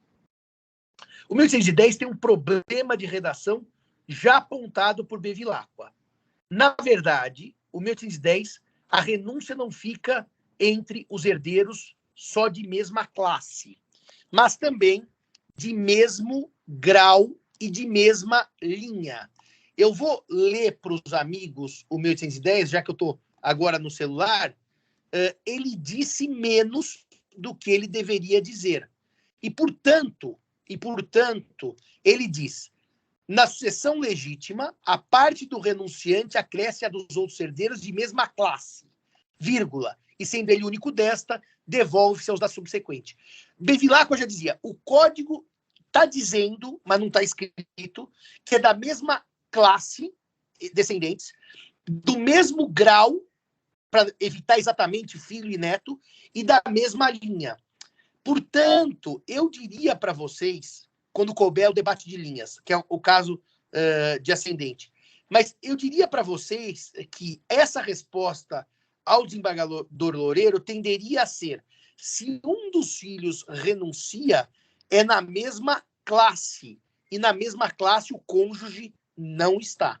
E se o cônjuge não está, a renúncia acresceria apenas a cota dos demais herdeiros descendentes, e não do cônjuge. Mas sabe, doutor Lepage, isso deixa uma questão que ela é insuperável. O código poderia ser frustrado na concorrência, bastando que todos renunciassem em favor de um só. Então, o que aconteceria? Vamos dar um exemplo aqui qualquer. 5 filhos, 4 renunciam. A concorrência seria nesse 1/5 do filho não renunciante, e nos outros 4/5 haveria uma inclusão total para aquele filho não renunciante. O acréscimo se daria naquela cota. E sabe, Loureiro, eu não acho que o Código Civil teleologicamente permite essa conclusão. Então, eu diria que a cota do renunciante segue a lógica da concorrência, mesmo não estando no Código. A resposta exigiu, não estando, vamos dizer, explícito no Código. Eu faria uma interpretação teleológica do 1829 com 1810. Mas essa pergunta, Loureiro, é do show do milhão, que é difícil pra caramba. O doutor Loureiro está lá na banca de concurso, ele fica fazendo essa pergunta para os candidatos. Coitado, né? Não eu não responderia, doutor Lepage, numa banca de concurso, uma pergunta dessa, eu ia pedir... É duro, né? É difícil. É duro. Doutor Simão, o senhor falou da questão da herança no regime da separação convencional, né? Que é o regime que separa em vida e une na morte, né? E o seu projeto, né, de lei, que é a solução portuguesa, diz que nós deveríamos admitir ou a cláusula de não participação, ou vamos dizer, a renúncia à herança, né? Ela estaria positivada, sendo possível, né? Caso a lei viesse a ser aprovada. Não caberia aí ao intérprete, enquanto a lei não é aprovada, não caberia ao intérprete caminhar neste sentido, como muitas vezes o doutor Rolf Madaleno vem a defender da renúncia do direito à concorrência, por exemplo, ao invés de utilizar o termo renúncia à herança, né? Renúncia à concorrência dos bens. Não poderíamos dizer que isso não significa exatamente uma pacta corvina, se houvesse uma renúncia recíproca, digamos assim. Então, vamos lá. Deixa eu te dizer uma coisa. Agora, sexta-feira, em Recife, no evento da Jornada de Direito Notarial Registral do CJF, eu e o Mário Delgado quase saímos de novo no tapa. Eu não posso... Esse assunto, para mim, viu, Lepage, é um assunto que eu tenho que tratar online só, porque eu fico tão alterado com esse assunto. Então, vamos lá. Concorrência é dividir com. Isso é concorrência, dividir com. Quando o código trata de concorrência, ninguém, meu amigo Lepage, renuncia à concorrência. Você renuncia à herança, que é decorrência da concorrência.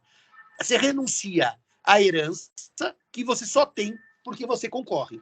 Então, esse eufemismo, renunciar à concorrência, é um eufemismo. Porque ninguém renuncia à concorrência. A concorrência é a causa de um efeito, que é ser herdeiro. Olha, eu dava um exemplo para o Mário. Mário, imaginemos que eu faleça e deixo o meu irmão e os meus sobrinhos, filhos de um irmão pré-morto. Os colaterais de terceiro grau concorrem com o de segundo grau. Está na lei. O termo é igual. Concorrência não é só do cônjuge. Eu concorro como irmão vivo, o irmão vivo concorre com os sobrinhos, filhos do irmão morto.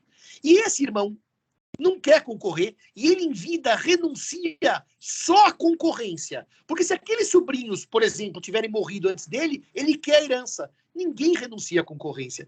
O Rolf, genialmente, distorceu a lei e criou uma categoria inexistente. Isso é o brilho do Rolf Madaleno. Mas é um brilho que resolve uma questão prática. Eu me lembro, meu querido Lepage, quando estávamos eu e o Zeno ouvindo em Búzios essa palestra, o Zeno dizia assim, mas não é possível que isso vai prevalecer. Isso é pacta corvina clara. Será que eles vão conseguir dizer que eu renuncio à concorrência sem renunciar à herança? Então, assim, com todo respeito ao Rolf e ao Mário, agora, sexta-feira, voltou esse assunto, nós voltamos a bater boca, o Tarcísio disse assim, ó, vamos parar com esse assunto, vamos almoçar aqui, porque esse assunto acaba em pancadaria. Não há renúncia à concorrência. Eu renuncio à consequência da concorrência, que é a herança. Eu não abro mão do direito de concorrência, eu abro mão da herança que decorre da concorrência. Então, essa tese, por mais que ajude o cidadão comum, por mais que seja bonita, ela fere a ideia basilar dos pacta corvina. E eu, inclusive, meu caro amigo Lepage, eu nem entro mais em debate, assim, ao vivo, em cores, sobre essa tese, porque daí eles trazem outros argumentos de que o artigo não fala em renúncia, só é contrato, então só é negócio jurídico bilateral e não unilateral, e que a renúncia seria possível. Eu não entro nesse debate, porque a regra dos Pacta Corvina ela tem uma base histórica, desde que nós superamos as exceções romanas, que ela é tão evidentemente aplicada que eu nem gosto de entrar na tecnicalidade. Tá? Mas por que eu aplico uma situação de contrato a uma situação de renúncia, que é negócio jurídico unilateral?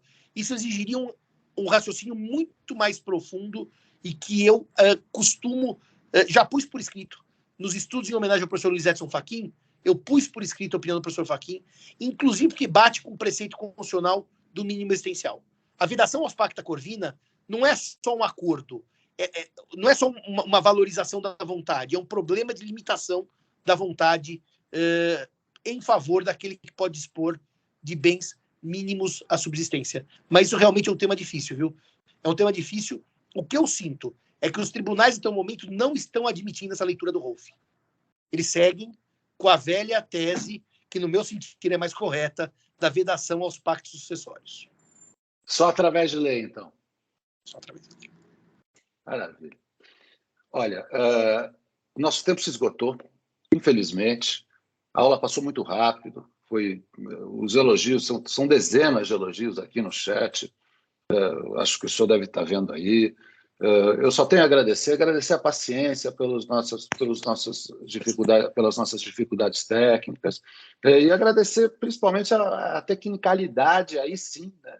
A tecnicalidade da palestra, né? E a maneira clara como ela foi proferida. Acho que todo mundo adorou mesmo, eu particularmente gostei muito, e só tenho a agradecer que o senhor, por favor, professor Simão, volte aí a nos brindar com outras.